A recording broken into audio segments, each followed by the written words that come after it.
Okay, hello, and welcome to our webinar today, which is on the topic of technology assisted review, aka predictive coding. Just a couple of things before we go. You can submit questions throughout by entering them into the panel on the side there. We will either answer them as we go, or any we haven't answered we'll address at the end. And the webinar will be recorded, so it will be available afterwards. Okay, so let's get going. I guess just start with a little bit about Sky Discovery itself. So we are an e-disclosure, e-discovery services company who offer consulting and project management on e-discovery projects right from inception through to the trial stage. We have a very experienced team of people who have been in the industry for many years, and we have global reach in offices in the UK and Australia. We are a Relativity premium hosting partner with data centers in both locations, and we take a consultative approach. We try and understand the needs and requirements of the matter and then apply the technology in the most suitable way to meet those needs. A bit about us. So I'm Martin Flavel, the Director of Sky Discovery, and Sahel Kaum is also joining me today. I have personally been involved in a number of assisted review matters over the years. I actually was involved in one in 2008 with a project with a product called Equivio Relevance. And this is when the technology was in its infancy, right at the beginning there. And more recently, I've been involved with matters using relativity. Sahel has worked on a number of assisted review matters, and he was also involved in discussions around the use of assisted review in the groundbreaking Piro investment case, where the courts endorsed the use of technology assisted review. So just a quick run through what we are looking at today. We're going to start with looking at the actual technology itself and then see how it applies to, or see how the case law has started to evolve. We're going to look at the predictive coding algorithms, the benefits and use cases. Take a look at the cost proportionality, a bit about precision and recall, and the TOR workflow, and then finally we're going to go on to a case study.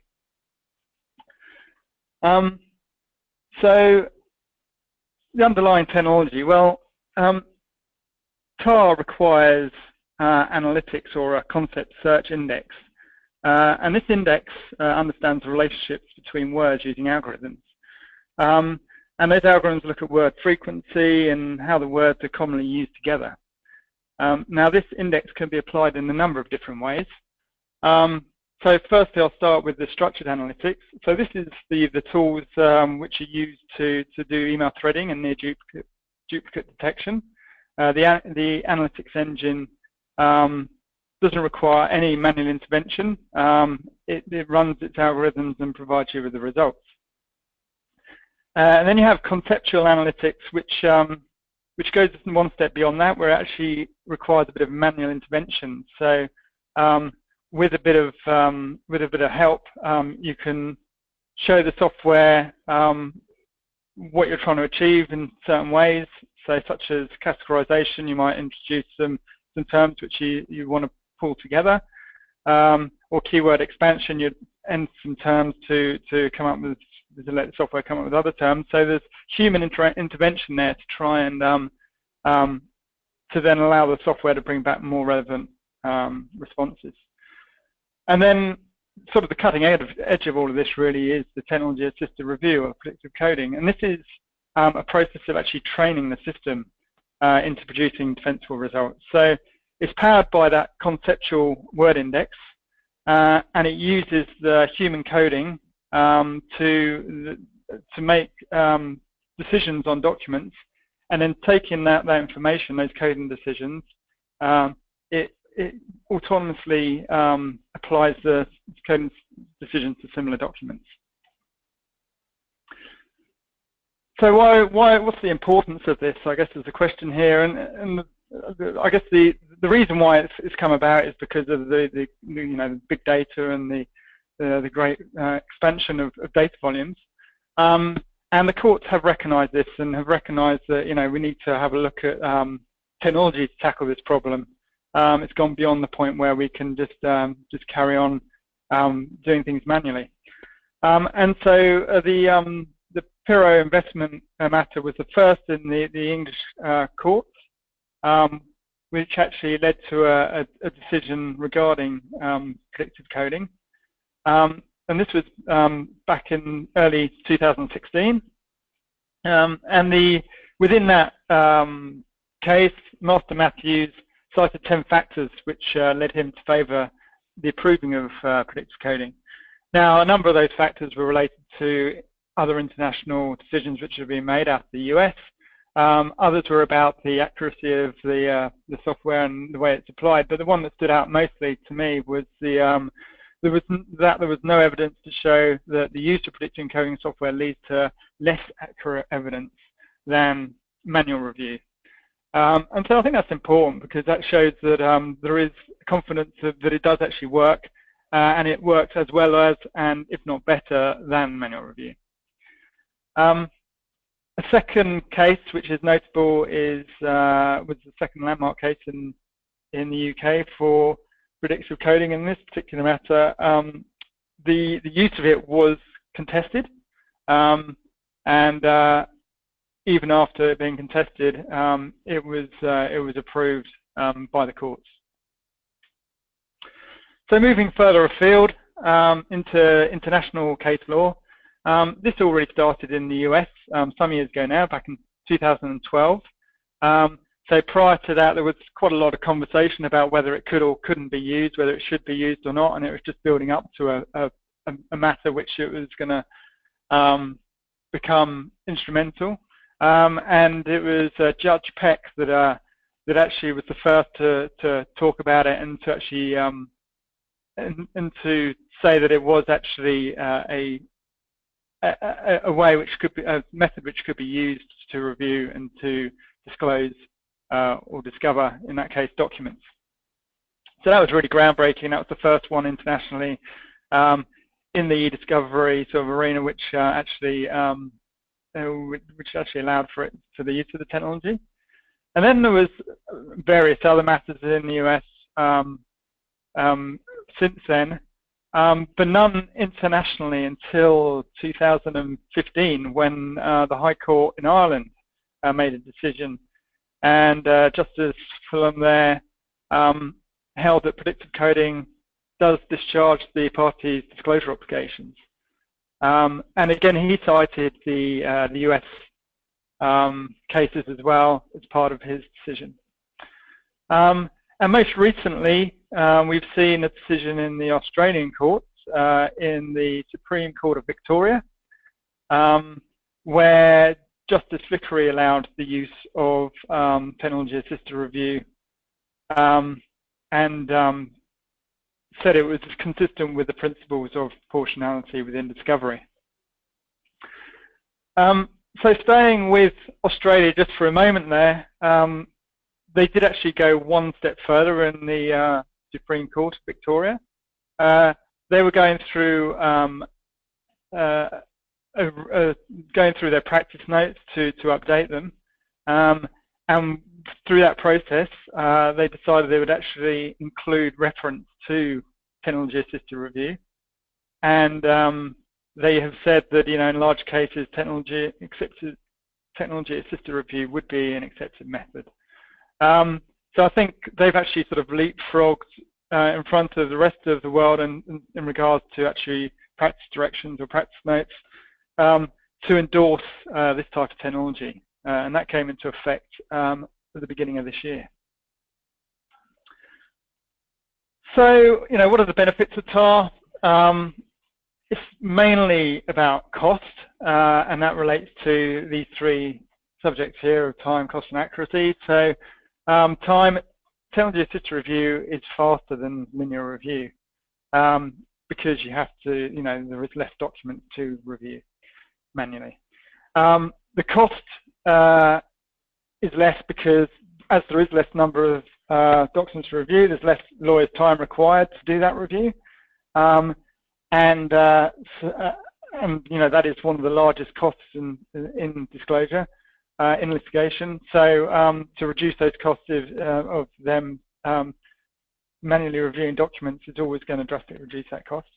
And then accuracy, and it is seen to be more accurate than the traditional manual document review method. And there's a group in the US called TREC, the Text Retrieval Conference, and they did some studies on this and found it to be much faster than the traditional manual method of review. So, how does it apply in the sort of the real world scenarios? I think what we've seen is two main ways of using it. The first is to use it as a prioritization tool, and that is in lieu of keywords or in conjunction with keywords, but it's to find those potentially relevant documents as for the first pass review, but then still go on and do the manual review after that point.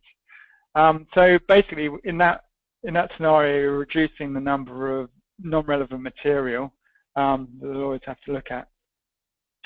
And then the other way that we've seen it used is where it's just used for training, and that is, and then there's not a manual review afterwards.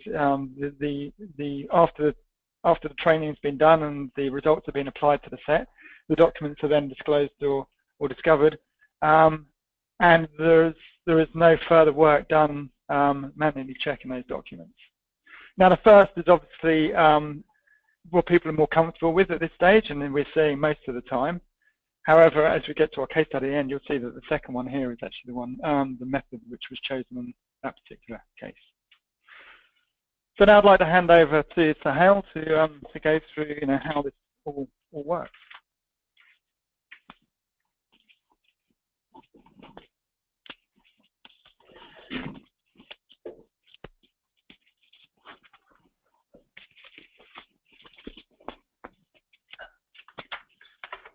Thank you, Martin.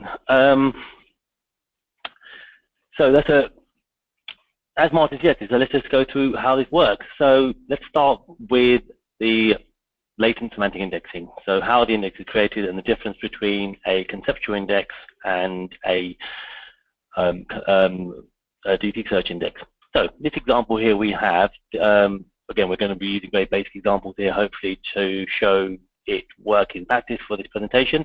We have 10 documents and we have 10 keywords, and we've just created a simple index to show which documents responds to which keywords.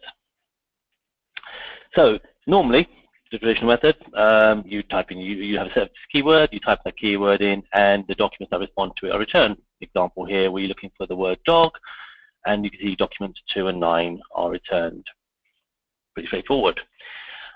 With regard to conceptual searching, we're looking at documents that are not just simply responsive to the term dog, but also any terms that are related conceptually to the term dog. So we have here an example where the terms leash, Fido, canine are all part of the conceptual space that exists with the dog, the word dog. And as a result of that, you can now, using the conceptual term, typing the word dog, you can see that there are these other terms that are also being returned as part of your search parameter. And what that means is that we now get an additional document being returned here, which is document number 7, which responds to terms leash, Fido, and canine, but do not contain the word dog. And this would normally be excluded from your keyword search. So a very basic, a very simplified way of how a conceptual index is created using the latent semantic indexing methodology.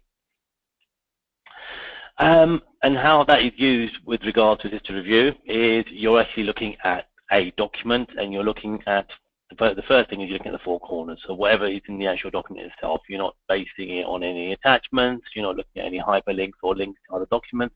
You simply take the text within the document.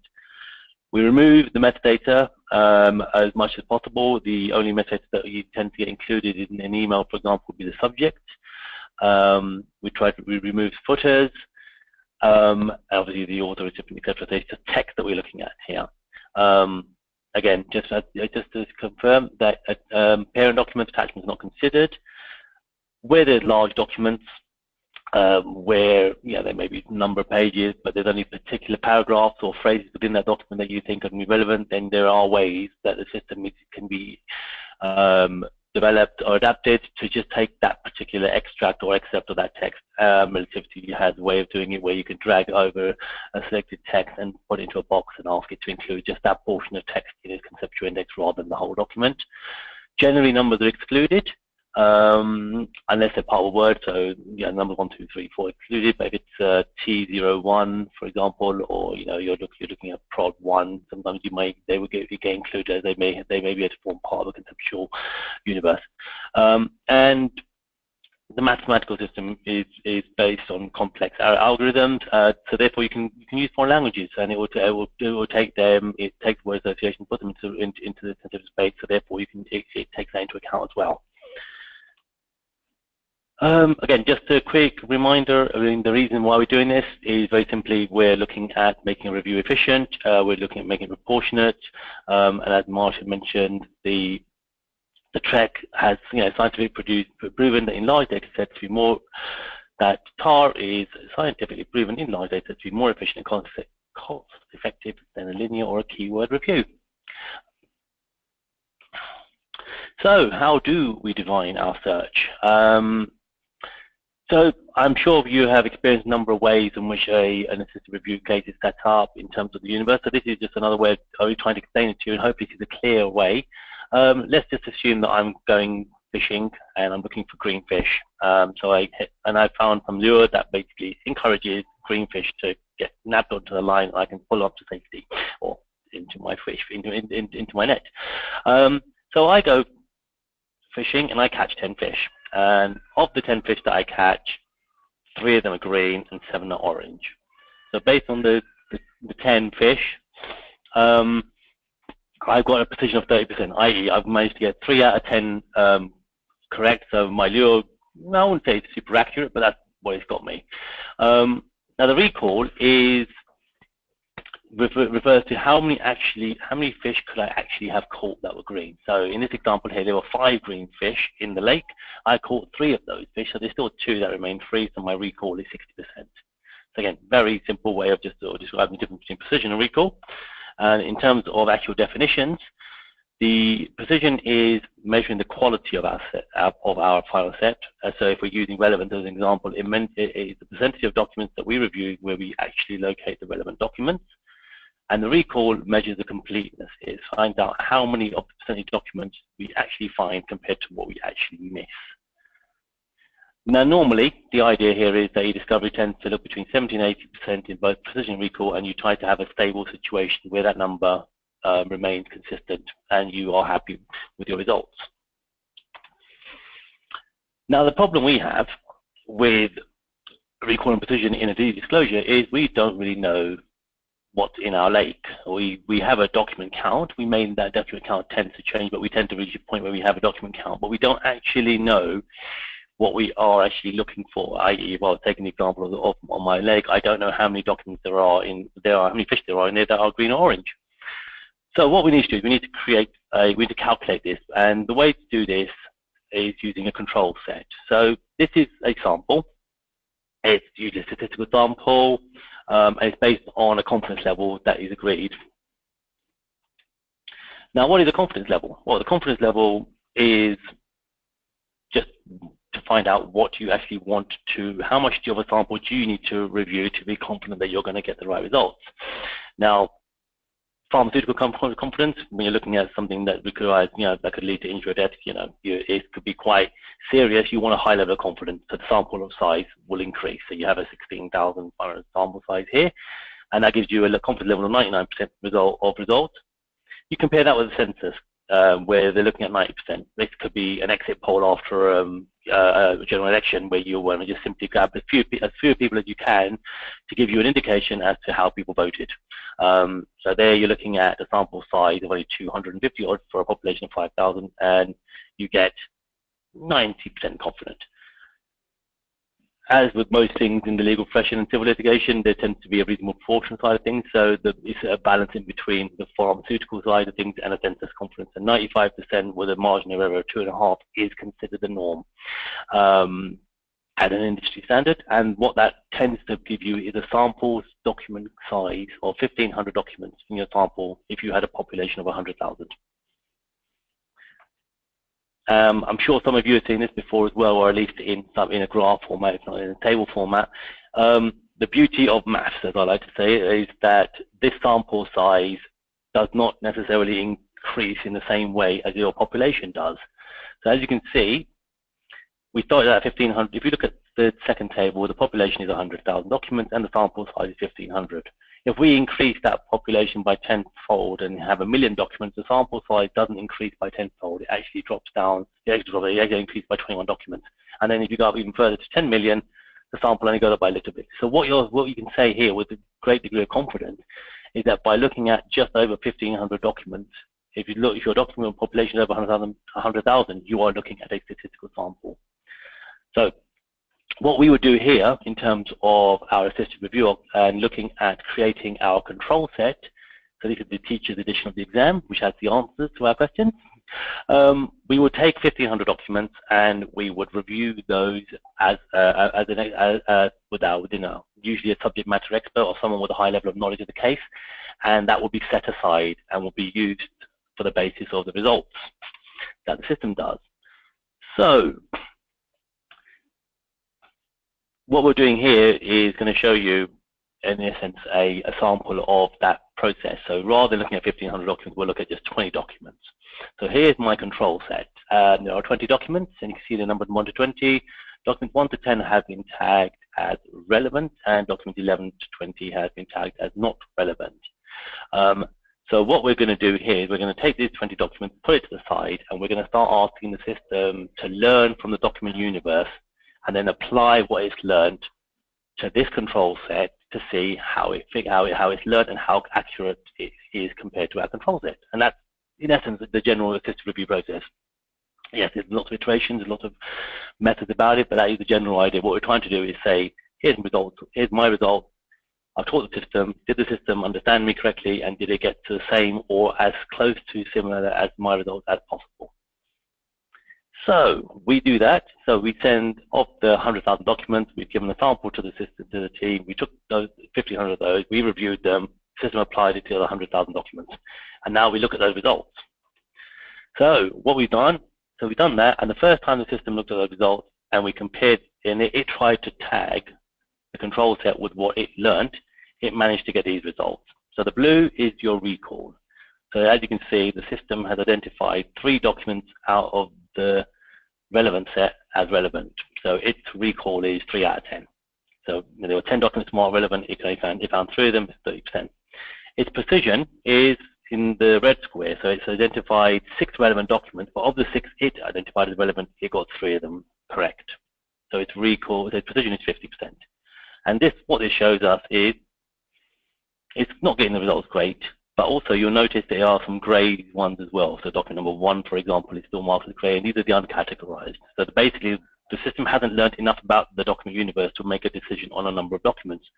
So in addition to making a few mistakes, it's also it's not unable to make a decision. So what we need to do is we need to retrain it or continue to train the system. So we take another set of documents that haven't been categorized and ask the system to go and we tag those and ask the system to add that information to what it's already learned and see how its results change. So we hit a second round, and now we can see that the system is beginning to learn a bit more. We're getting a lot more accuracy. We're getting 5 documents marked as relevant now out of the 10, so our recall has gone up to 50%. And of the 8 it identified as relevant, it has found 5 that are correct or match with our control set. So we're getting up to just over 60% there as well, so we're looking good here. So we're on the right track for definite. The system is learning it. There's still a few gaps. There's a couple of grades there that are uncategorized, And so it may not necessarily be a full training. We may need to do a quality control here. So again, these are different rounds available depending on the software used, relatively to QC rounds as well as training rounds.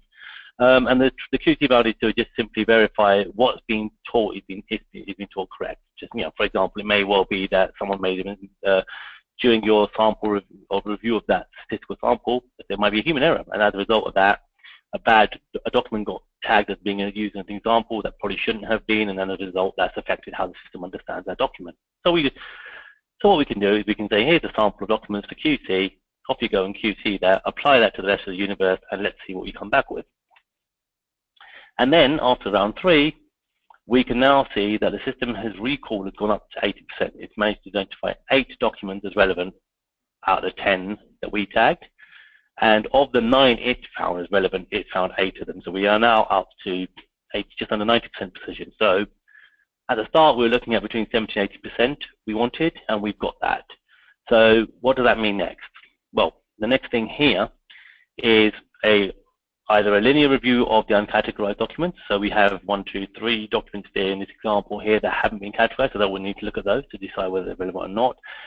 Maybe we need to do a full review of the relevant documents to issue code them, or maybe tag them for privileged, or whatever. But what you've simply done here is reduce that 100,000 documents down to a smaller set, which you can now continue to finish your review on.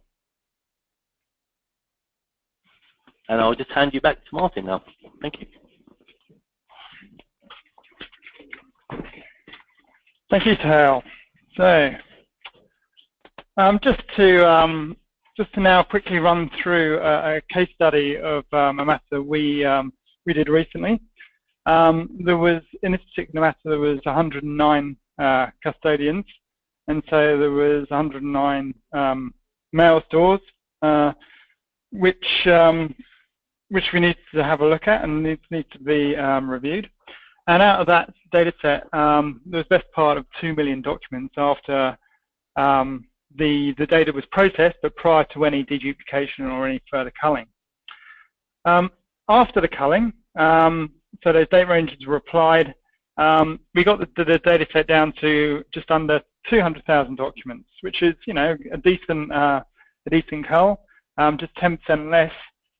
10% left over. However, the legal team was expecting that number to be more around sort of the 50,000 mark. So it was 4 times more than they had sort of anticipated to have a look at. And they were looking for ways of tackling this without it costing 4 times the amount and taking 4 times the amount of time to do. So in this particular matter, privilege was not a major issue. The trial process was undertaken. So over 17 rounds, just over 17,000 documents were reviewed, and the control set was 1,524 documents.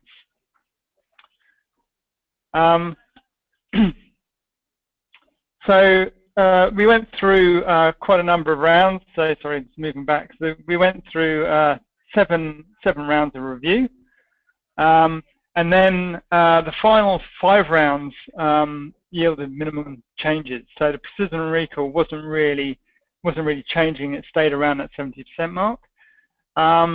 Therefore, stabilization was reached, and there was nothing more we could do to make that any better. And this was, this was the level we would expect to get consistently from then on. So we probably went through more rounds than we needed to on this. So maybe 3 rounds more than I'd expect probably do in a situation like this. But as you know, it always depends on the matter in hand and the situation and who's making decisions at the time. But overall, roughly 40,000 documents were coded as yes to relevant, and 150,000 were marked as relevancy as no. And there was about 10,000 which were uncategorized there. Additional review was undertaken for the uncategorized documents, and bulk searches were used to identify privileged documents. we also brought back in all of the families. So Hal mentioned earlier on, when you're going through the process, the document relationships are not considered together. An attachment is considered on its own as a host document. So at this point in time, this is when you bring it all back together again and make sure that all the family groups are back together again. So at the end of all of that, 80,000 documents were produced. Now, not all those 80,000 were cited manually, so only 20% of those documents have been cited. So we had a look at, or the legal team had a look at about 20,000 documents, but then actually produced, disclosed 80,000 documents based on that. So as you can see, just in that scenario there, there was a considerable cost saving on the review exercise, and what the lawyers were reviewing was much richer in its relevancy. So that is what we've got to go through today in our presentation. Let me just have a look if there's any questions. If anybody wants to submit any questions now is the time.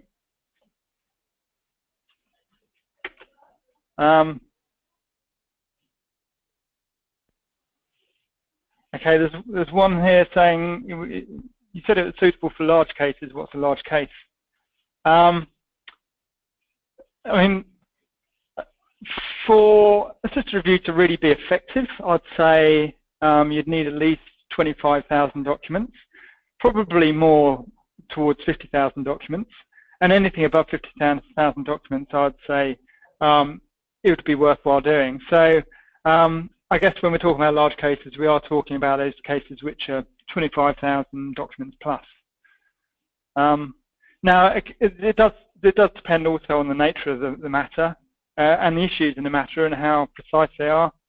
So you may have 100,000 documents in a case, but it may not actually be suitable for technology assisted review because the issues are not clear, and so it's not. You need to have some clear issues to actually to be able to train it on. It can't be too broad. I hope that answers that question. Okay,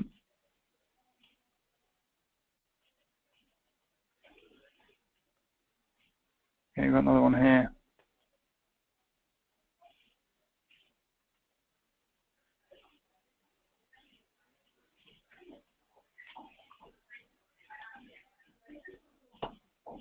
Is it mandatory to keep the training population equal for both responsive and non-responsive documents? No, it's not.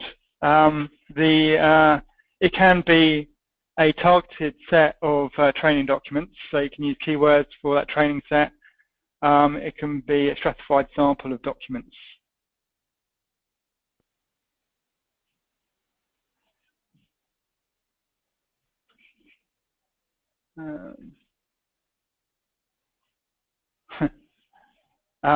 What are some of the pitfalls using TAR, and how do you explain it to a lawyer, especially who is one who's non-technical? I think that relates back to what I was just talking about on the issues of the matter. One of the biggest pitfalls is if you don't have people who understand what they're looking for and can make some good, decisive decisions on what is a relevant and not relevant document, you will not get very good results. So the issues need to be very focused, and something that's very broad or a fishing exercise really isn't going to get you any good results. The challenge that we often face is that you need to get the experts involved early on in the case. So when I say experts, I mean people who understand the documents and understand the case well. It's not something that you can go and give to a bunch of trainee lawyers and say, okay, can you go and do the task process? They're probably not in a position to really fully understand the matter to be able to make good, consistent decisions on the documents. So I think that is often a struggle to do that.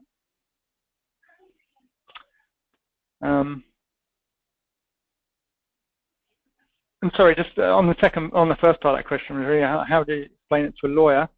I think case law is really helping us now, getting the message across that this isn't just some black box technology. There is science behind it and proven science. There's a study by Grossman and Cormack out of the US who have done some analysis on the types of workflows used and also the accuracy.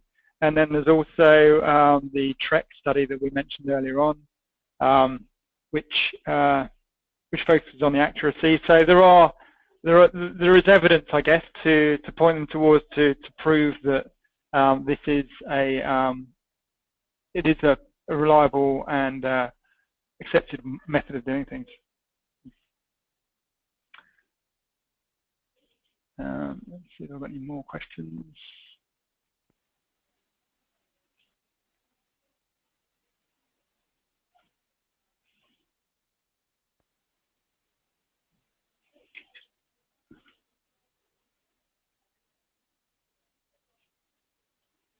There's a question here regarding, in some cases, some issues are subject to date ranges, different date ranges, or metadata may have an impact. How do you structure your TAR review? Those sort of, for date range restrictions, that should be done prior to the TAR process. And that's an automatic process. I mean, you can use the metadata to filter out those documents which are outside the date range. So what you would do is you would apply the date ranges, and then on the date range cold material is what you'd actually run the TAR process on. And that's just like in the case study that we showed you earlier on. That's exactly the way that was done.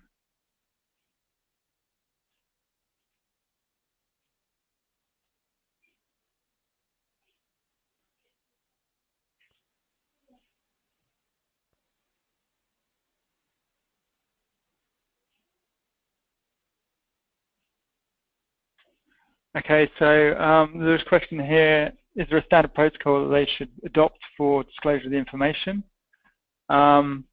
Documentation from all parties, or does Sky have a standard protocol they prefer? I think every one we've done at the moment has been slightly different, with slightly different merits and distinctions. So I think we'd normally work on having a look at that particular matter and see what, I mean, it depends on the agreement between both parties. It depends on a number of factors. So there is some best practices, but there isn't necessarily a standard. So we do find that we often change the way we approach it on case by case.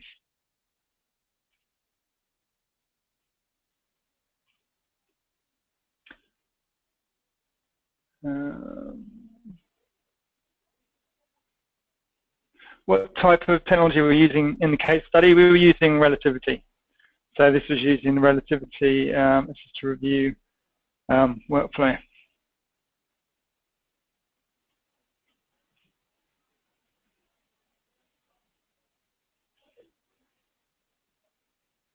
So there's another question here around numbers. It's a good question, this one actually. Where cases contain numbers, sorry, a number of separate issues, can you use the TAR process, or will it become confused?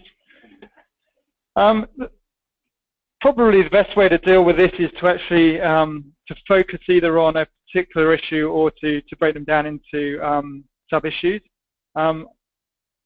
I actually haven't had experience of this being a problem, but I've certainly had discussions about it, and I think the common practice would be to either segregate out the issues into groups or even separate issues and run the process on each one. But if you've got too many, obviously it's just then going to become too big an exercise and probably wouldn't be worthwhile.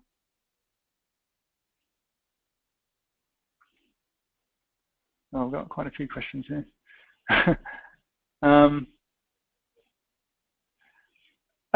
So another question here is if you know, we want to retrieve, the aim is to achieve 78 to 80% of recall. What happens if it doesn't? I think that again is something that you have to look at. So if it doesn't achieve it, then it becomes more of a prioritization exercise. You can use the results to prioritize your review, but you'd probably want to spend a bit more time on the rest of the population, whether using different types of technology, just such as keyword searching, or just going through you know, further manual review on those documents to or even just sampling to make sure you capture everything if it is a low volume. There's nothing you can do to increase the volume of the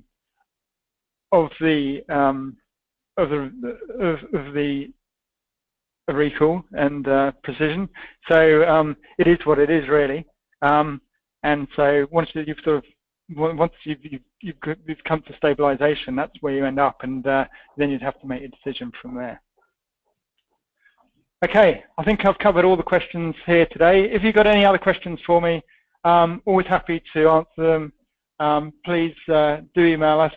I know the email address up there is actually mistyped. It should be mflavor@skydiscovery.co.uk. Then I'm sure you've all got my email contact details anyway through the invite. Yeah, that's it for today. Thank you very much for attending.